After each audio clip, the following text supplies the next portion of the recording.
I'm gonna teach you how to make games. This is the ultimate guide to unlock your potential. I'm making this video because I want to prevent as many people as possible from making the mistakes that wasted years of my life. Lesson 1. The complexity monster. So making games is simple. It's not easy, but it is simple. The thing is, simple but hard is very doable. What really gets people stuck are things that are easy or hard but are complex, meaning they don't know where to go. This is why I made this video. Each step of the way I'm going to talk about mindset. I'm going to make sure that if you follow what I say, you will move in a straight line. Lesson 2. The programming demon. You're going to program either with visual programming or text-based, doesn't matter. And they're both very similar. You learn the same way. There's a programming muscle in your brain and you have to do some reps to grow it. It goes like this. You find a new problem to solve. You try really hard to solve it on your own with the knowledge you already have. Just using your own brain. If you can, great. You exercised the muscle and solved your problem. Now, if you can't solve the problem, you exercise the muscle and then you go search on the internet for solutions, which are then going to give you new knowledge and expand your awareness even more. If you do this enough times, you're going to be a god in programming. There's no other way, no faster way. Literally, do this for 2 weeks and then come back here and tell me you didn't learn a ton of shit. Because you're going to learn a ton of shit. But that's going to be boring.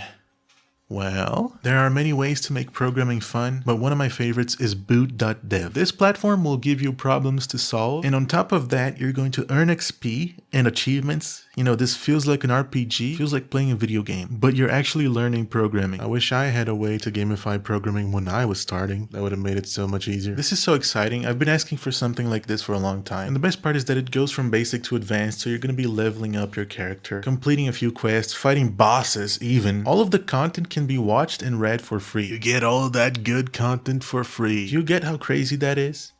Now, obviously, the interactive stuff is paid, but there is a 30-day refund policy, no questions asked. And there's a huge Discord community that you can ask for help and all that. Honestly, you couldn't ask for an easier way to learn programming. One of the worst things that happens is when you get bored of programming, and this way you will never get bored, my man. I tried it, and I can attest for the quality of the website. Go to boot.dev and use code Freddy to get 20% off your entire first year on the annual plan. Thank you so much, boot.dev, for sponsoring this video. It's a true pleasure and it fits perfectly with what we're talking about here. Lesson 3. The Art Devil. Now, games are not all about programming. If you're making a 2D game, you're going to have to learn how to draw or do pixel art, which is also drawing. If you're making a 3D game, 3D modeling is required. All games require sound effects and music. There are only 2 routes you can take here.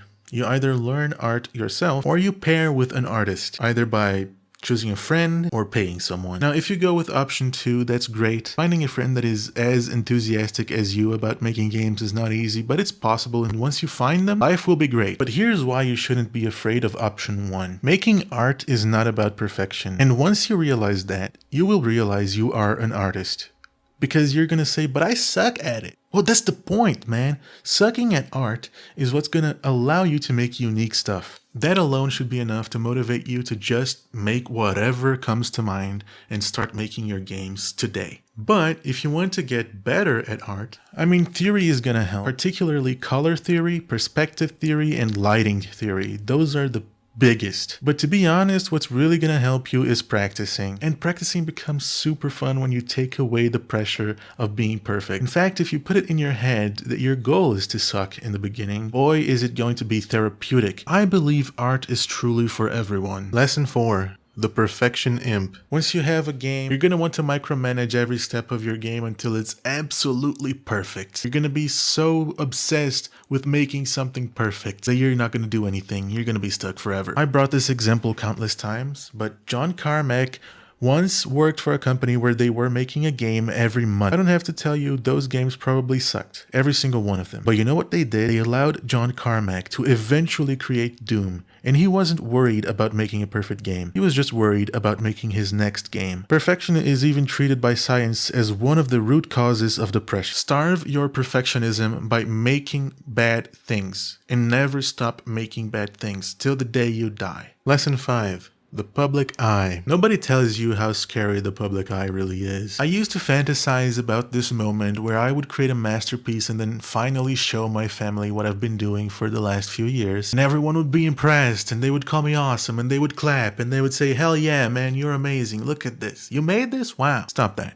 You are losing years of fun, showing your shitty projects to your friends, laughing together, losing on the valuable feedback, losing on the valuable fun, losing on the valuable death of the fear of the public eye. Show your games to people, even if they suck, even if you are made fun of. You know who's making fun of you? The person who never made a single game in their life. Ed Sheeran sounded like shit at some point. You are going to be shit at some point, and don't be afraid to show it. Lesson 6. The Today Trap. Good games take time. A delayed game is eventually good. A rushed game is forever bad. Shigeru Miyamoto. This is going to be really hard to overcome, I'm telling you already. But please give your games time to mature. Lesson 7. The Money Hunger. This one is complicated. Maybe you're young and you're betting on game development as your source of income, your full-time job. Maybe you expect to get rich. Either way, what truly matters is making a good game. But even then, I'm here to tell you that the gaming industry is very saturated. Most people are complaining they have too many games to play. If you want to make game dev your thing, your full-time job, go all in. If not, do it in your spare time. Put in the effort and eventually you might hit the jackpot. But always prioritize game quality. It's like Mr. Miyagi always said, if you're walking in a highway, the left side is safe, the right side is safe, the middle is dangerous. Lesson 8. The Belief. If you don't believe you're going to succeed, you're not going to succeed. And I'm here to tell you that I believe in you. Go make games. Whatever they are, the world needs to see them. Whatever your crazy idea is, I'm excited to play. All of the monsters, demons, and traps you find along the way, they are nothing compared to your undying will, to your passion for making games, for creating stories, creating experiences. Go make games. Go show the world what you're capable of. Never shy away in the darkness. Never go hollow. Beat the final boss. You.